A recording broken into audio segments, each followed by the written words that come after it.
Bienvenidos, ¿cómo les va? Agenda abierta al aire con todo lo que está ocurriendo en nuestros pueblos. Ya lo primero que hacemos es presentar un último minuto. 6:30 de la mañana en Argentina se conocía una información, ya los medios de comunicación están reflejando esto. Voy, portal completo, directamente voy a mostrar los hechos y luego buscamos también otro portal que no sea RT. Argentina, fallece el juez argentino Claudio Bonadío, conocido por abrir las causas por corrupción contra Cristina Kirchner. ¿Quién lo está diciendo? Esta cadena de noticias que es internacional, 64 años, estaba de licencia después de que en mayo del año pasado fue operado de una lesión cerebral. Tiempo Argentino, otro medio de comunicación, está añadiendo que al momento de fallecer estaba siendo tratado con cuidados paliativos. Primer juez en llamar a Cristina Fernández, vicepresidenta del país, a una indagatoria. La procesó varias veces, inclusive elevó a juicio más de 5 causas en su contra y dictó 9 prisiones preventivas contra ella, además de pedidos de desafuero al Congreso. Allí entonces dejo la pantalla de RT y me voy a mostrar también otros hechos que van generando noticia a esta hora.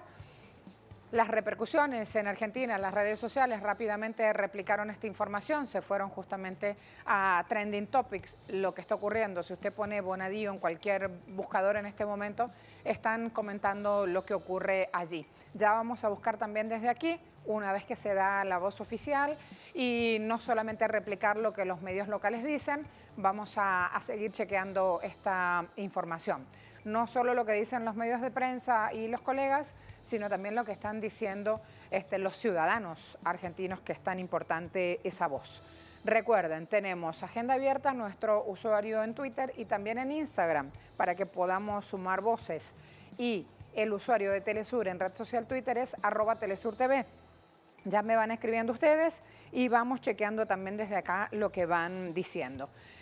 Sumo otro portal, vamos a ver, mientras se da en Venezuela el Día de la Dignidad Nacional, y ya voy a sumar también información sobre eso. Han tenido el discurso completo del presidente Nicolás Maduro en nuestra pantalla, han tenido las voces justamente de distintos actores sociales y políticos de este país, alegando la importancia de este día, de cómo el por ahora se transforma para siempre en esta lucha del pueblo venezolano por su soberanía. Decía el presidente Maduro, hay mucho por corregir. Gran parte de lo que pasa es culpa de Trump, pero también de los burócratas que están allí en su espacio de trabajo, en su escritorio, y no salen a las calles justamente para hacer eso que como funcionarios públicos el pueblo le ha puesto en sus manos como tarea. Sigo, voy con tema Bonadío en Argentina, otro medio de comunicación. Voy sumando, allí lo tienen, Sputnik. Fíjense que solamente estoy en medios internacionales como complemento justamente de lo que la prensa argentina ya va mostrando. Foto del juez Bonadío, fallece un juez federal argentino que impulsó varias causas contra Cristina Fernández. Claudio Bonadío, principal instructor de diversos procesos judiciales que atañen a la vicepresidenta y expresidenta Cristina Fernández de Kirchner, falleció consecuencia de una enfermedad.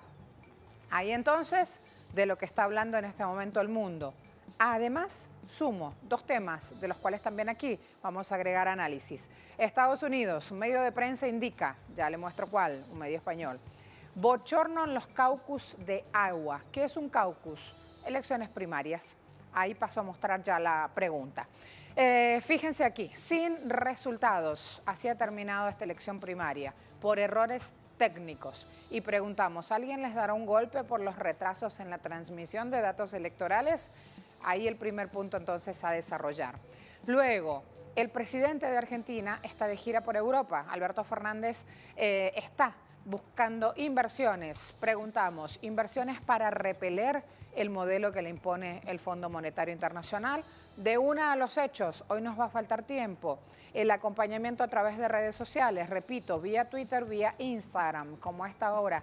Esas redes sociales están en máxima explosión, expansión de información. Desde aquí me piden, repite que estamos en redes sociales. Allí nuestros redactores, Gastón a la cabeza de un gran equipo de Agenda Abierta, chequeando el minuto a minuto de lo que va ocurriendo y se lo vamos trasladando justamente al mundo. Arrancamos, ¿listos? Estados Unidos, caucus, elecciones primarias, sin resultados, un bochorno. ¿Y ahora?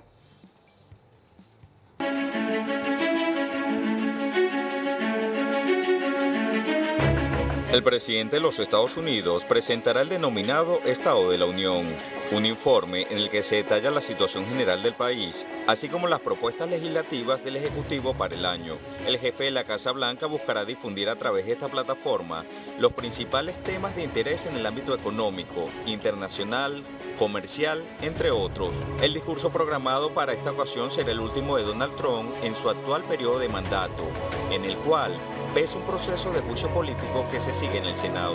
No obstante, la intervención del mandatario será asignada por fuertes cuestionamientos en cuanto a la expresión supremacista que le imprimía su postura frente a los conflictos sociales, tanto en el país como en el resto del mundo. Su política exterior ha puesto en evidencia el aislamiento de los Estados Unidos con respecto a los demás países, burlando acuerdos internacionales, el Estado de Derecho, así como su distribución unilateral de sanciones, presiones y coerciones con países fuera de conflictos armados y comerciales. Otros señalamientos contra Trump recaen en las tensiones con Oriente Medio, sus presiones con Irán, Rusia y China, que han debilitado su influencia en la región con el objetivo de socavar economías y países emergentes. Además, la política migratoria ha dejado un claro establecimiento de la discriminación racial. Para el caso de América Latina, su política de asedio contra Cuba, Venezuela y Nicaragua ha dejado claro sus pretensiones injerencistas e intervencionistas y respetando la libre determinación de los pueblos.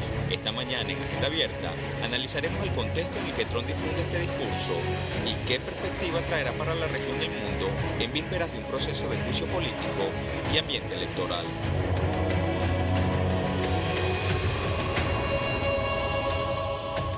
¿Qué decimos en Telesur? Así llega Donald Trump al discurso del Estado de la Unión. Trump asistirá al Capitolio, dará un informe de gobierno conocido como Estado de la Unión, en medio de este impeachment o juicio político que impulsa al Senado en su contra. El presidente estadounidense intentará mostrar una imagen fuerte y una campaña electoral para los comicios de noviembre robusta. Trump presumirá de sus increíbles avances a la hora de mantener segura la frontera con México, entre otros puntos.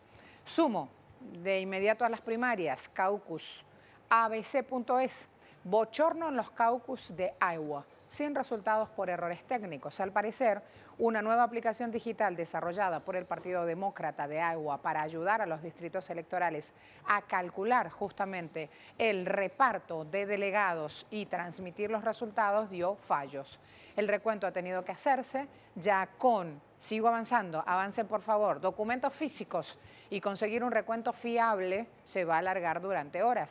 Es probable que no haya resultado hasta dentro de 2 días. Según reconoció el Partido Demócrata, solo 35% de los resultados han llegado a las oficinas centrales del recuento y ninguno de ellos podría ser fiable. Así entonces, sigo avanzando. Me voy. Europa Press, Trump barre sin apenas oposición en el caucus republicano de Iowa. A la espera de que se confirmen últimos resultados en una decena más de territorios, ha barrido este lunes en el caucus republicano de Iowa, donde se ha hecho con la victoria sin apenas contar con oposición. O sea que directamente ni consideran aquí a sus rivales menores, al ex representante republicano, que estaba también allí, avancen por favor. Estoy hablando de Walsh y del ex gobernador de Massachusetts, Will Weld, quien ha logrado apenas cada uno 1% de los votos. Además, Alina Duarte, la democracia en Estados Unidos, Bernie gana en esta asamblea, el segundo lugar lo disputaban Warren y Buttigieg. ¿Cómo solucionarlo? Miren este video, vayan al video aunque no podamos oírlo porque voy muy rápido. ¿Cómo solucionan esta controversia con una moneda? Ah, dice Alina Duarte, pero si esto pasa en otro país, Estados Unidos ya estaría preparando un comando para restaurar la democracia. Además, vamos a lo siguiente. Revisamos en torno al discurso de Trump la situación interna del país, política judicial y trato racial. Cárceles y prisiones federales tienen más de 2 millones de personas. Luego, encarcelados, ciudadanos afroamericanos, 40% superior a la raza blanca. Fíjense allí entonces. Política migratoria, más de 2.500 familias están separadas a la fuerza en la frontera de Estados Unidos en este momento. Se restringe, por supuesto, el asilo a migrantes que intentan llegar a esa frontera. Trump además está ordenando prohibir los viajes a Estados Unidos desde países musulmanes. Más de 800.000 jóvenes fueron inhabilitados sus permisos de trabajo y a eso es lo que justamente llaman a ese tipo de visa DACA o ese tipo de política migratoria más que visa.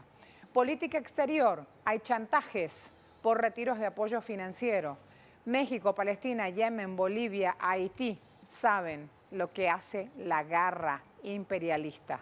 Ahí entonces, las sanciones unilaterales ahora también las quieren ver. Hay una guerra comercial con China, con Irán, Rusia, Siria, Venezuela, Corea del Norte, países africanos. Todos caen justamente sobre estas decisiones de Trump. Me espera Orlando Romero Harrington, analista internacional. Voy de inmediato con él, venezolano. En este Día de la Dignidad vamos a hablar de cuán representativa es la democracia en Estados Unidos. ¿Cuánto implican estas primarias y cuánto representan para el país? Bienvenido, Orlando, ¿cómo te va? Hola Marcela, un saludo para ti y tus oyentes en este maravilloso día para los venezolanos, que es el 4F, el Día de la Dignidad. Muchas gracias. Hagamos, ya que estamos, una traslación de los hechos. Ya que dicen que aquí no hay democracia, vamos a ver cómo está la democracia en el país del norte. Bueno, para muchísimos analistas y para muchísimos teóricos, la democracia en Estados Unidos está a un nivel, digamos, moribunda, quizás muerta, ¿no? Pero yo creo que lo más importante del discurso que va a efectuar en este momento Donald Trump y de sus aspiraciones presidenciales, de sus aspiraciones de reelección presidencial, es saber qué es lo que va a decir Trump a su favor, ¿no? ¿Cómo va a tratar de solapar toda la increíble cantidad de handicaps que tiene en contra y tratar de enamorar de nuevo a los diputados, a los congresistas y sobre todo al público norteamericano?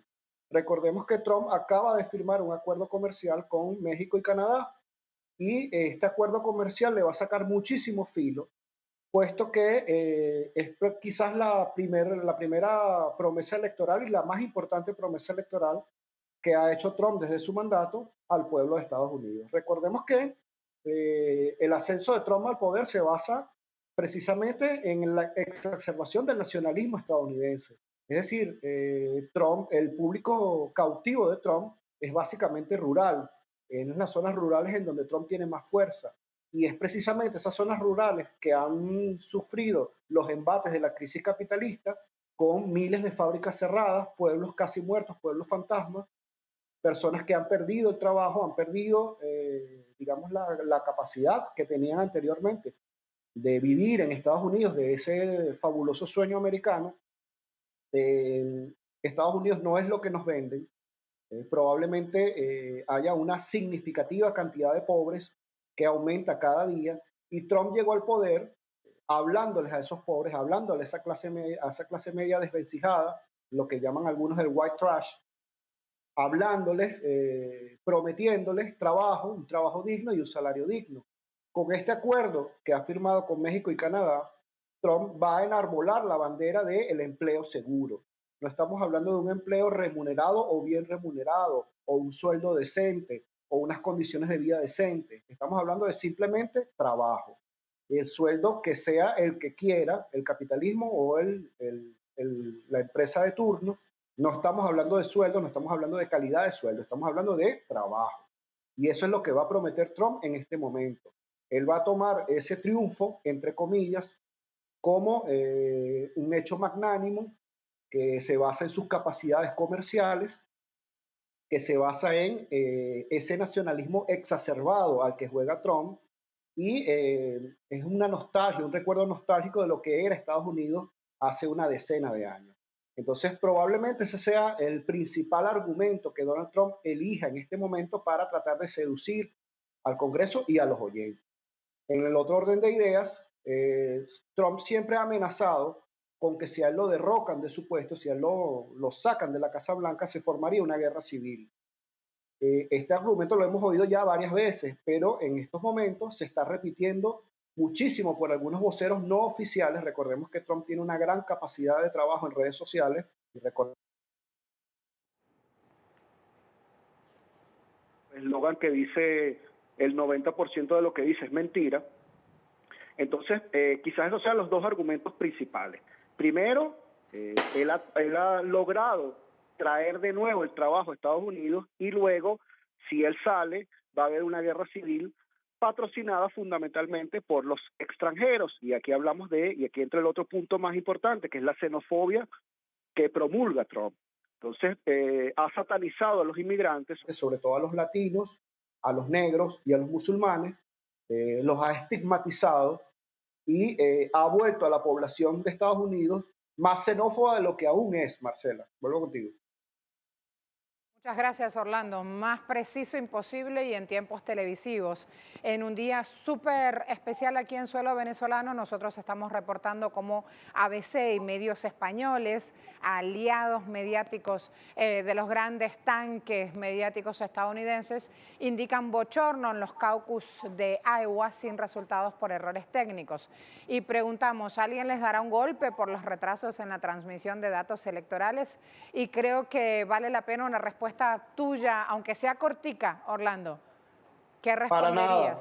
Recordemos que en los países donde no hay golpe de Estado es donde no hay embajada de Estados Unidos. La democracia en este momento de Estados Unidos es una burla, es una farsa mundial, es probablemente bochornosa y es imposible de aceptar para ningún país del mundo, pero sobre todo para los países latinoamericanos, que Estados Unidos se jacte de ser el policía del mundo y un referente de la democracia mundial en este momento. En este momento la democracia de Estados Unidos no existe y es un bochorno mundial.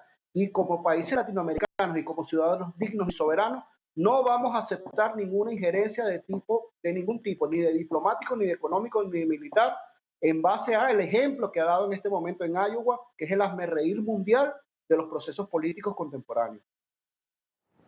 Muchas gracias, Orlando. Me voy a ver qué respondieron ustedes entonces vía redes sociales. A ver. A raíz de este retraso justamente en la transmisión de datos electorales, ¿qué es lo que dicen ustedes? ¿Alguien les dará un golpe por los retrasos en esta transmisión de datos en el propio Estados Unidos?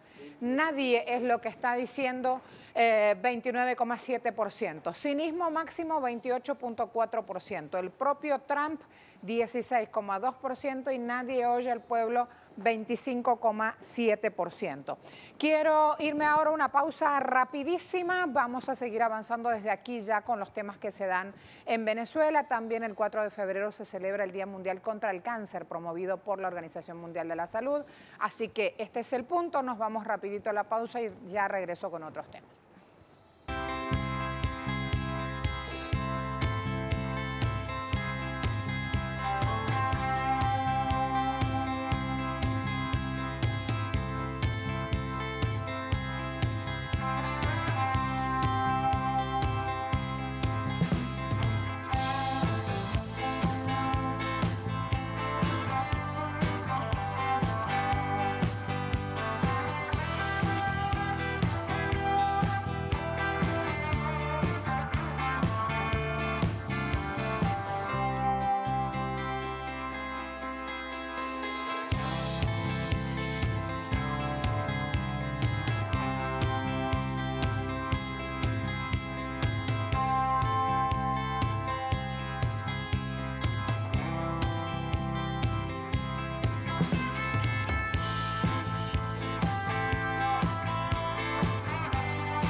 El presidente de Argentina, Alberto Fernández, llegó este martes a España para proseguir su gira por Europa para lograr afrontar la deuda del Fondo Monetario Internacional ante la crisis económica de Argentina. El mandatario argentino sostendrá una reunión en el Palacio de la Moncloa con el presidente de gobierno Pedro Sánchez y el rey Felipe VI en el Palacio de la Zarzuela. La respuesta favorable por el gobierno español podría tener eco en Bruselas, centro de las instituciones europeas. En su encuentro con la canciller federal de Alemania, Angela Merkel, logró obtener apoyo al plan de reestructuración de la deuda externa de Argentina, que consiste en dar un plazo de tiempo para el crecimiento económico de esta nación y así lograr cancelar el endeudamiento histórico que dejó el gobierno de Macri, deuda calificada de ilegal a no ser sometida a votación en el Congreso. Asimismo, se reunió con directivos del grupo Volkswagen, quienes ratificaron inversiones por $800 millones en las plantas de Buenos Aires y Córdoba, y otros representantes de empresas alemanas quienes trataron planes de inversión. Los encuentros de alto nivel concluirá el miércoles en París con el presidente francés Emmanuel Macron, en una charla de ambos mandatarios que será en la Universidad de Ciencias Sociales y Políticas Sciences Po. Tras el respaldo del Congreso argentino para reestructurar la deuda, el 2 y 14 de febrero una misión especial del fondo arribará a Argentina, donde se espera que avancen las negociaciones. Hoy, en Agenda Abierta, daremos seguimiento a la agenda internacional del mandatario argentino que busca suavizar las amarras neoliberales del Fondo Monetario que afecta al pueblo argentino.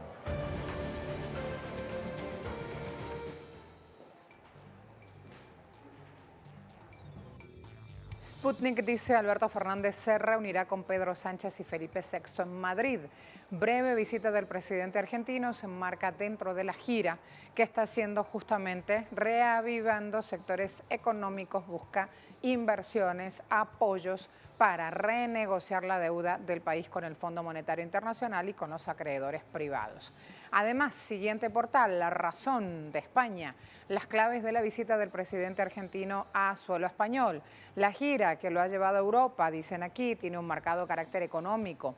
El preámbulo para renegociar con el FMI, cuánto dinero debe Argentina, buscando aliados en Europa, una política exterior más pragmática. Estos son los 4 puntos vitales que le da este portal justamente a la visita de Alberto Fernández. Deuda y crisis económica en República Argentina. Deuda porque hubo un préstamo con el Fondo Monetario Internacional, herencia de Macri, 57.000 millones de dólares, que generó la inflación más alta con 53,8% en 2019, cerca de 15 millones de personas en situación de pobreza hay en Argentina, un desempleo ubicado en 9,7% tercer trimestre del año 2019. ¿Qué representa esta deuda externa? Deuda que había quedado a cero cuando Néstor Kirchner asumía en un momento muy duro para el país. Lo primero que hizo fue pagar para poder respirar. Acreedores por la deuda externa representan el 91,6% del PIB. Para el año 2021 implicarán pagar otros 19.000 millones y 46 hasta el 2023. Así entonces nos estamos yendo con Eduardo Marín a Madrid. Sigue de cerca esta gira y luego ya me espera nuestro invitado, que es cuartetero y cordobés. Ya vamos a seguir con él. Sí, saludos desde Madrid. A la 1:30 de la tarde, hora local, el presidente argentino se reunía con su homólogo español, con Pedro Sánchez, el presidente del gobierno, y después por la tarde lo hará también con el monarca Felipe VI. Alberto Fernández ha decidido incluir Madrid en su gira europea para sumar apoyos para la renegociación de la deuda argentina con el Fondo Monetario Internacional. El mandatario argentino ya realizó paradas en Italia, en Roma y en el Vaticano, y también en Alemania, en Berlín, donde ayer se reunía con su homóloga alemana, con Angela Merkel. Además, después de Madrid, Alberto Fernández visitará París para una reunión prevista con el presidente francés, con Emmanuel Macron. Además, en esta visita en España, Alberto Fernández tiene previsto reunirse con el embajador uruguayo en España y también con Enrique Iglesias, ex miembro del Banco Interamericano del Desarrollo y actual miembro también del Grupo de Contacto con Venezuela. Gracias, Edu. Me espera Jorge Hernández, profe, economista, profesor de la Universidad Nacional de Río Cuarto. Se encarga de macroeconomía y nos va a dar un marco político sumamente importante de esta gira de Alberto Fernández por suelo europeo. Buen día, ¿cómo estás? Buen día, ¿cómo les va? Muy bien, yo por aquí. Muchas gracias. Hablando con una santiagueña por acá, así que del cuarteto me fui a la guarachi, siempre trato de hablar de lo nuestro, de nuestros ritmos nuestraamericanos también, y con eso empezamos nuestra charla. ¿Cómo va todo por allí? Por aquí está todo, bueno, hoy un día de mucha convulsión política por dos motivos. Uno, porque un horario final en el mediodía argentino, la propuesta que hizo el gobierno de la provincia de Buenos Aires para reestructurar un vencimiento que se produjo en enero de este año, ¿no? Sería el primer test de renegociaciones o reperfilamientos de la deuda de alta significatividad, ¿no? Ha habido una propuesta inicial que no tuvo las adhesiones suficientes. Estos bonos están enmarcados en la cláusula de negociación colectiva, que indica que con un 75% de adhesiones el resto de los bonistas tienen que aceptar la propuesta. todavía no se ha logrado. Ayer hubo una mejora en la oferta que hizo el gobierno de la provincia de Buenos Aires y hoy se está esperando hasta el mediodía para ver cómo esto se resuelve. Esto desde el plano económico, y desde el plano político ha sido, bueno, como noticia que ocupa casi toda la atención de los medios y comentarios de la población, la muerte de el juez Bonadío, que es el que llevaba adelante la mayoría de las causas contra funcionarios del gobierno anterior, en particular contra la expresidenta Cristina Fernández de Kirchner. Es así, cuando preguntaba cómo está Argentina, aludía a estos dos momentos, ¿no? Uno que se da en suelo europeo, donde se busca oxígeno para una economía alicaída que necesita salir a crecer para justamente poder pagar. Y allí viene el tema de los tiempos que tanto insiste Alberto Fernández. Y por otro lado también los tiempos mediáticos en suelo argentino, y ya nos hablabas y nos citabas allí esos dos momentos. Como profe de economía que sos, es sumamente importante contar, ampliar sobre lo que vive hoy Argentina y por qué pide tiempo para pagar. ¿Por qué Alberto Fernández dice: tenemos claro, vamos a honrar nuestros compromisos, pero necesitamos tiempo? Bueno, es imposible compatibilizar el pago de la deuda en términos de los compromisos que dejó la gestión anterior del presidente Macri con un programa no solo de crecimiento, sino lo más urgente, a lo que ya se ha dedicado el gobierno, que es atender las necesidades de los más postergados. ¿No es cierto? Ustedes presentaban en el informe el crecimiento de la pobreza y de la indigencia en la Argentina, y ha sido la prioridad del gobierno del presidente Fernández atender con urgencia esta situación, lo que parece en términos humanitarios lo más sensato, ¿no es cierto? Pero no solamente en términos humanitarios, sino también que esta genera la posibilidad de reactivar el mercado interno, y con esto la producción que abastece al mercado interno, que ha sido fuertemente afectada por las políticas neoliberales, no del presidente Macri, sino que repiten un ciclo y los efectos que se han generado en ciclos posteriores del neoliberalismo, ¿no es cierto? El neoliberalismo debilita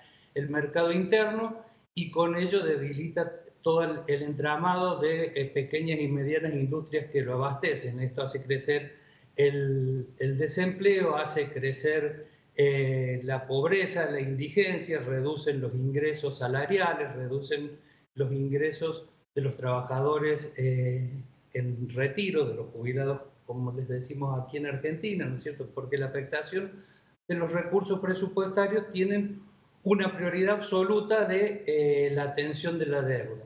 Los compromisos que se han asumido en el periodo anterior generan una presión sobre el presupuesto público que impide generar este tipo de políticas. Por eso la urgencia de redefinir los compromisos que se tienen inmediatos, que los 4 años son extremadamente, los 4 años de gestión del presidente Fernández son extremadamente agobiantes, y con esto poder desarrollar o recuperar la producción en la Argentina, y a partir de este proceso de crecimiento generar niveles de inclusión de la población en la economía más o menos formal, que mejoren las condiciones de vida y saque de la pobreza y de la indigencia tamaña cantidad de personas que han caído en estos 4 últimos años. También eso es importante hablar, cómo mientras se mueven las bases políticas se busca un camino económico, como por ejemplo con un programa para acabar con la pobreza. Sobre este punto no quiero dejarlo fuera de la conversación porque me parece que es trascendental, finalmente, las decisiones que toman nuestros gobernantes y que repercuten en los ciudadanos. Así es, y siempre los modelos neoliberales, las experiencias de gestión neoliberales que se han expresado en la Argentina en particular, pero básicamente también en toda América Latina, han generado estos resultados, ¿no? Los ciclos de los años 90 en la Argentina fueron muy claros en este sentido, terminaron una crisis que fue extremadamente brutal en términos de resultados para los argentinos y que tuvo un conocimiento a escala global, la crisis del 2001. a la salida de la crisis del 2001 se produjo también con un fuerte condicionamiento por el endeudamiento, se produjo una reestructuración, se canceló la deuda con el Fondo Monetario Internacional, se liberaron de los compromisos políticos que el Fondo Monetario impone, se definió un modelo neodesarrollista que tuvo resultados bastante satisfactorios, ¿no? Que se interrumpieron con el nuevo ciclo neodesarrollista, que tuvo un nivel de aceleración de los resultados que se obtuvieron en el periodo previo, básicamente conducido por el presidente Menem y por el presidente de la Rúa en la Argentina, haciendo que los resultados tan catastróficos que se vivieron en ese periodo se concentraran en un que duró más de 10 años, se concentraran en 4 años, ¿no? Y esto hizo que, en mi opinión, le costara la reelección al presidente Macri, ¿no? Hay entonces planteados distintos puntos económicos siguiendo la gira de Alberto Fernández por Europa por un hombre que sabe mucho, que es un catedrático, que es un economista. Despido en este momento y agradezco al profesor Jorge Hernández su presencia aquí en Agenda Abierta. Un gran abrazo. Un gran abrazo para ustedes también. El presidente argentino está de gira por Europa. ¿Inversiones para repeler el modelo FMI? Preguntamos. Y allí las respuestas. ¿Qué dicen ustedes? Sí, 65.7%. No, 10.4%. No sé, 23.9%. Estamos llegando al fin de este primer tema. Me está esperando Madeleine García. Voy con ella justamente a nuestro espacio de interacción ahora. Día de la Dignidad Nacional en Venezuela. Ya han tenido las palabras del presidente Nicolás Maduro tempranito en esta capital latinoamericana. Han visto también cómo el pueblo venezolano está en las calles respaldando justamente esta decisión soberana de tener a nuestra Venezuela arriba, produciendo y en paz. Me voy entonces con esta conmemoración de 28 años, Día de la Dignidad Nacional aquí en este país. Me espera Madeleine García. Made, cuando estés lista, bienvenida. Vamos a sumar información sobre el punto. Adelante.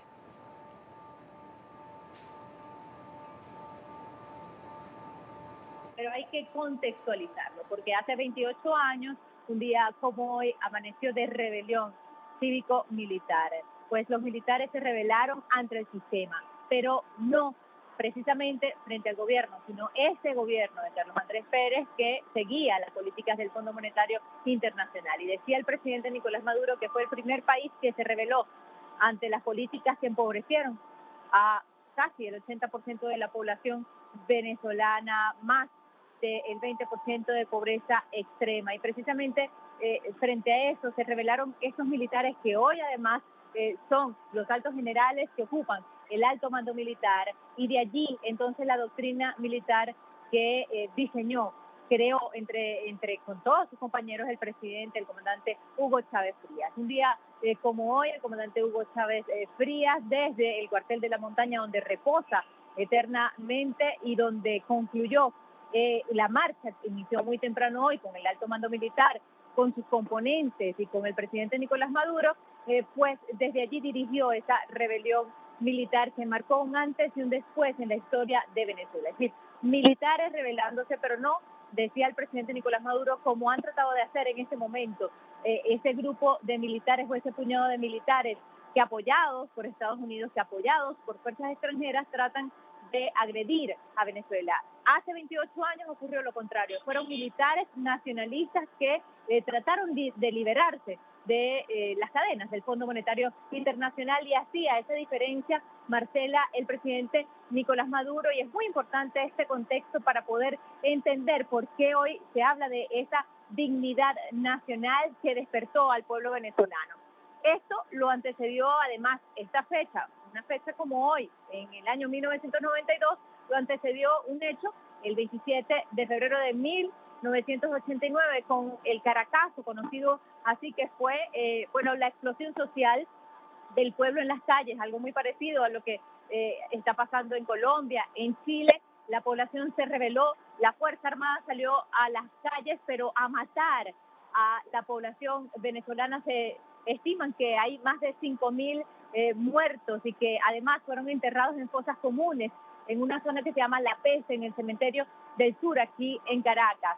Pero eso marcó el inicio y la diferencia de poder rebelarse años después este grupo de militares contra ese sistema que empobreció a la población. Y bueno, cuando llega Hugo Chávez Frías a la presidencia de la República en el año 1999, le dice a sus compañeros de armas: dejemos las armas a un lado, es hora de la alta política, vamos a conquistar las calles, vamos a conquistar al pueblo y será por los votos que lleguemos al poder. Y así fue como asumió entonces el poder por los votos en el año 1999. Ya conocemos entonces 21 años de historia revolucionaria, que es la que, bueno, está ahorita presente en el país, con asedio internacional, con agresión, incluso desde que el propio presidente Hugo Chávez, el comandante Hugo Chávez, asumió las riendas del país en 1999, porque ya en el año 2000 y 2002 fue el golpe de Estado contra Hugo Chávez Frías. Después de este asedio continuó permanentemente hasta la fecha, Marcela. Y por eso queríamos detallar este contexto para entender por qué hoy precisamente celebran estos militares con el presidente Nicolás Maduro el Día de la Dignidad Nacional. Además, hoy también resaltaron cómo la ley de la Fuerza Armada es ley orgánica. Ahí se incorporó a la milicia bolivariana dentro de la Fuerza Armada como un quinto componente, y en este sentido ya se formaliza estos militares que vienen del pueblo, que es el pueblo en armas y que conforman esta milicia como una nueva estructura de defensa de la nación a partir de esa incorporación del pueblo en armas. Es un poco lo que sucedió el 23 de febrero del año pasado, cuando intentaron ingresar la supuesta ayuda humanitaria, pues quien estuvo al frente fue precisamente esa milicia bolivariana, repeliendo todo el ataque y la situación que se presentó allí. Así que bueno, un día muy importante para los venezolanos.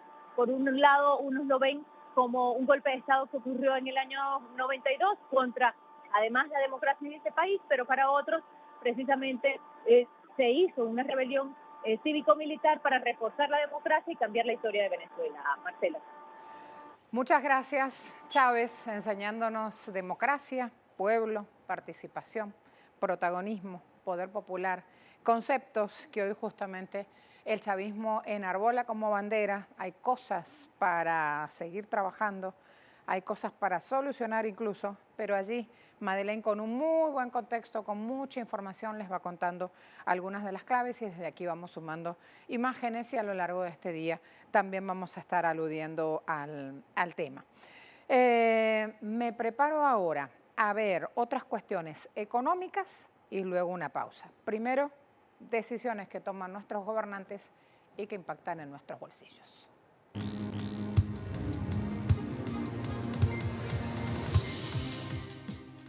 Francia le está recomendando a Reino Unido adoptar las reglas de la Unión Europea. ¿Y qué le recomienda? Dice Francia: tome este acuerdo comercial sin fricciones al mercado único para que siga adelante su camino. Eso le dice a Reino Unido. Reino Unido en este momento está en un pico alto con su nacionalismo, diciendo: queremos volver a ser la primera potencia colonial que fuimos. La ministra francesa de Asuntos Europeos, Amélie de Montchalin, dijo este lunes que el Reino Unido necesitará adoptar las reglas de la Unión Europea si quiere un acceso comercial sin fricciones al mercado único europeo, que a su juicio debe ser protegido. Por su parte, el negociador del Brexit de la Unión Europea, Michel Barnier, dijo que la Unión Europea quiere un ambicioso acuerdo comercial de aranceles cero y cuotas cero con Reino Unido, pero que esto dependerá de una competencia abierta y justa entre Gran Bretaña y el bloque de 27 naciones que abandonó la semana pasada. Recordemos que el Reino Unido abandonó la Unión Europea el pasado viernes 31 de enero y ahora Londres tiene 11 meses para negociar con Bruselas un acuerdo comercial. Tal situación ha generado pronósticos negativos. En este contexto, expertos señalan que si Gran Bretaña no logra un pacto comercial con la Unión Europea, Irlanda, un país que comparte estrechos vínculos comerciales con el Reino Unido, podría ver su economía reducirse entre un 4 y 7% en los próximos 10 años.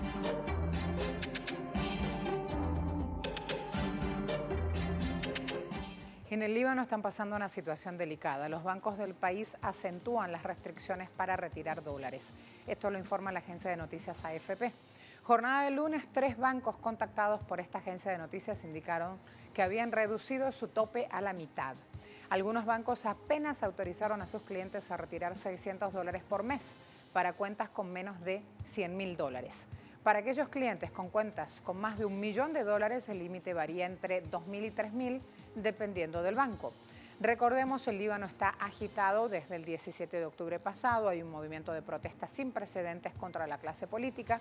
Acusan a estos políticos de corrupción e incompetencia.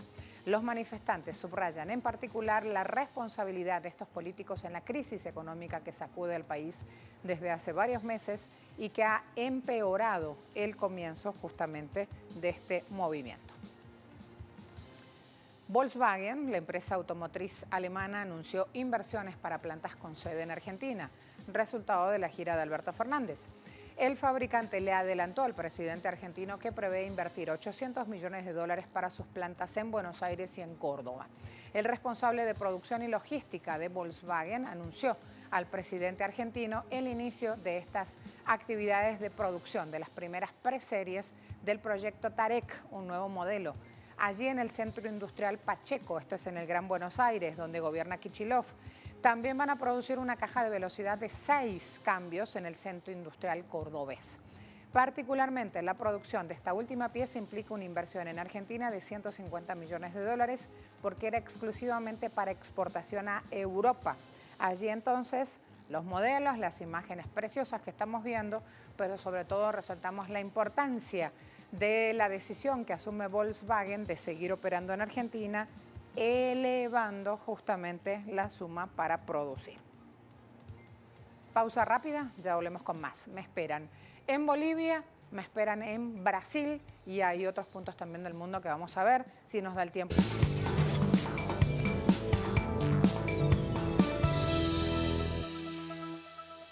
Se agrava la persecución contra funcionarios del gobierno del presidente Evo Morales. Freddy Morales con la información. En un día muy especial también para Bolivia. Ayer el MAS logró inscribir como partido para las elecciones de este año a sus candidatos. Allí entonces me voy con él. Freddy. Buenos días. Horas previas al cierre de la inscripción de candidatos para las elecciones del 3 de mayo, el gobierno de facto intensificó la represión y persecución judicial contra dirigentes y candidatos del movimiento al socialismo. El último domingo, por ejemplo, un juez instruyó 6 meses de cárcel preventiva contra Patricia Hermosa, apoderada de Evo Morales. El viernes, un operativo policial la detuvo tras secuestrarle los documentos con los que debía inscribir como candidato a la Asamblea Legislativa a Evo Morales. La señora Patricia está en estado de gravidez y está acusada de terrorismo, sedición y financiamiento al terrorismo. En las últimas horas, el otro apoderado de Evo Morales y del movimiento al socialismo ante el Tribunal Supremo Electoral, también abogado Wilfredo Chávez, fue objeto de persecución, lo que obligó a que se ponga a buen recaudo. Chávez denunció que el objetivo era evitar que inscriba a los candidatos del movimiento al socialismo. El propio candidato presidencial del MAS, Luis Arce, apenas fue designado en esa responsabilidad, de inmediato fue incluido en un proceso judicial abierto hace 4 años y debe comparecer ante un juez en los próximos días, quien decidirá si ordena su encarcelamiento o si se le permite defenderse en libertad. Se le consultó al presidente del Tribunal Supremo Electoral, Salvador Romero, si se pueden hacer elecciones con uno de los competidores perseguidos. Respondió que convoca a los actores políticos a cumplir con lo que dice la ley. De todos modos, Naciones Unidas ya envió a este país expertos en defensa de derechos humanos para seguir de cerca los detalles del proceso electoral que culminará el 3 de mayo. Se han habilitado 8 frentes y partidos políticos con igual número de candidatos. Gracias, Freddy. De inmediato, trabajadores de Petrobras llegan al 4.º día de protestas y toma de las instalaciones. Nacho Lemos, desde Sao Paulo, con la información. Cuando quieras, Nacho. Saludos, estudios. 4 días de huelga de los petroleros brasileños. Se han llevado a cabo diversas actividades en las plataformas, en las unidades de Petrobras contra la privatización de esta empresa, la desestructuración de Petrobras y principalmente contra los despidos que están teniendo lugar en la principal empresa brasileña. En la FAFEN, la fábrica de fertilizantes de Paraná, han sido despedidas 1000 personas y es por eso que los petroleros se mantienen en resistencia contra estos despidos, reivindicando que estas personas sean mantenidas en sus puestos de trabajo. Un punto importante es que ha sido ocupada la EDICE, la sede de Petrobras en Río de Janeiro, por 5 petroleras y petroleros que denuncian este proceso de desestructuración de la principal empresa brasileña. Se mantienen desde hace 4 días ocupando una de las oficinas de la sede de Petrobras. Han denunciado que no tienen acceso a agua y alimentos, que la policía está interrumpiendo el paso de las personas hacia el edificio. Inclusive la parlamentaria de Río de Janeiro, Yandira Fegali, del Partido Comunista de Brasil, intentó visitar a los petroleros, no ha sido permitido, inclusive teniendo estatus de parlamentaria por la policía. Denuncias entonces en cuanto a esta situación que se vive en Brasil por parte de la desestructuración de Petrobras, pero también denuncian la alta en el precio de los combustibles, los petroleros, y advirtieron que no permitirán que la población brasileña se quede sin combustibles en este momento. Continuarán manifestándose de manera parcial en algunas plataformas, pero no cortarán el acceso a los combustibles para la población brasileña, porque inclusive denuncian el aumento de los precios de los combustibles durante el gobierno de Jair Bolsonaro, que ya tiene lugar desde el gobierno de Michel Temer, con el proceso de privatizaciones que vive Petrobras y también los campos del Presal. Estudios. Gracias. Deportes de inmediato.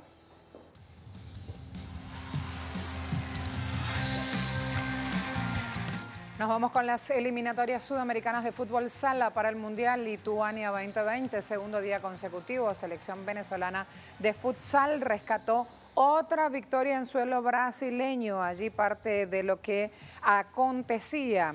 En esta oportunidad goleó 5-1 a Uruguay, cuyo partido dejó un paso a la vinotinto de la cita mundialista. Buen juego ofensivo, obviamente, 5 golazos, manejando los tiempos en la segunda mitad. Venezuela aprovechó las oportunidades. Los goles fueron Wilson Francia, doblete, Morillo, Suárez y Fernández. Los dirigidos por Freddy y Miguel González cumplirán con 2 días de descanso y luego buscan rescatar el boleto a la Copa del Mundo el jueves, cuando será el momento de medirse con Chile.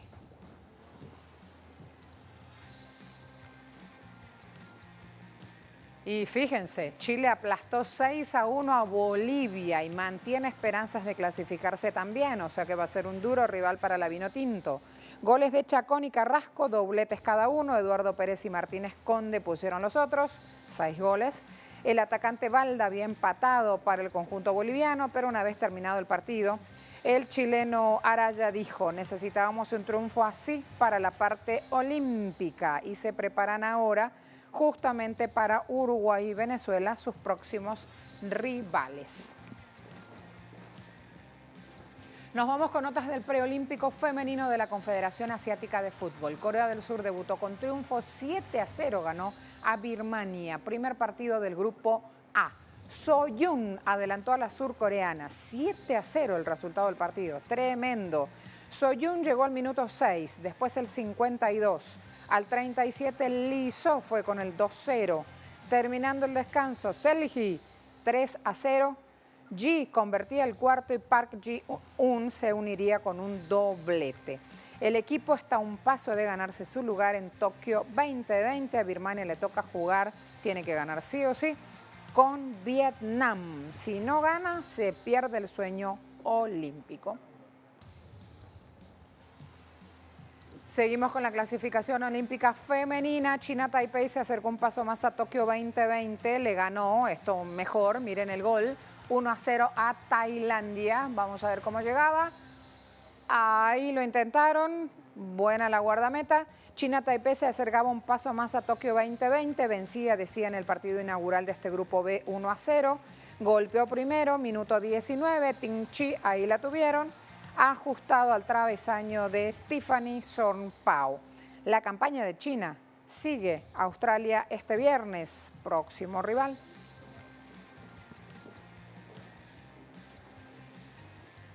Día de la Dignidad Nacional en Venezuela. Así nos estamos preparando Hoy, para abordar todos los temas, entre tantas cuestiones que ocurren en el mundo, aquí Agenda Abierta refleja algunos de ellos. Corresponsalías de Telesur en todo el mundo, 50 señales en África reciben nuestra señal. Latinoamérica va mostrando desde Caracas, su sede principal, lo que se puede hacer cuando hay un equipo responsable, con corresponsales en el lugar de los hechos, la noticia en tiempo y forma, datos chequeados, información verídica. Un orgullo. Gracias a todos. Oh, patria mía, patria querida, voy a la guerra a luchar por ti. El 5 de julio de 1975 yo salí de subteniente con un fusil aquí y el libro del Che Guevara bajo el brazo. Yo salí ya convertido en un soldado rebelde. Como a las 2 de la mañana mi vecina me llama por teléfono.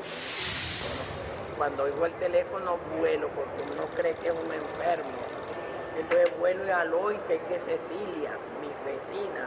¿Qué pasa, Cecilia? ¿Qué tiene? Entonces me dice ella, no, Elena, tranquila, pero es que te estoy llamando porque hay un golpe de estado. Ay, mi madre. Eso fue horrible. Y una vez llamé a mi marido, estaba otro de mis hijos en otra habitación. Mamá, ¿pero qué pasa? Ahí le dijo, hay golpe de estado y seguro que tu hermano está. Si alguien se pone, se dedica a, con visión racional, ¿no? A hacer cálculos probabilísticos, tomando en cuenta los distintos factores intervinientes, etcétera, concluiría, pero yo le diría que no perdiera ni tiempo, en que la probabilidad de éxito aquella madrugada era casi cero. Nosotros hicimos una quijotada, en verdad. Fue una quijotada, porque mira, eran 26 batallones y salieron 5. Compañeros, lamentablemente, por ahora, los objetivos que nos planteamos no fueron logrados en la ciudad capital. Es decir, nosotros acá en Caracas no logramos controlar el poder. La rendición fue como una muerte, Tanto que lo escribí en un papelito y escribí rendición, la muerte. Aviones rasantes, centellas,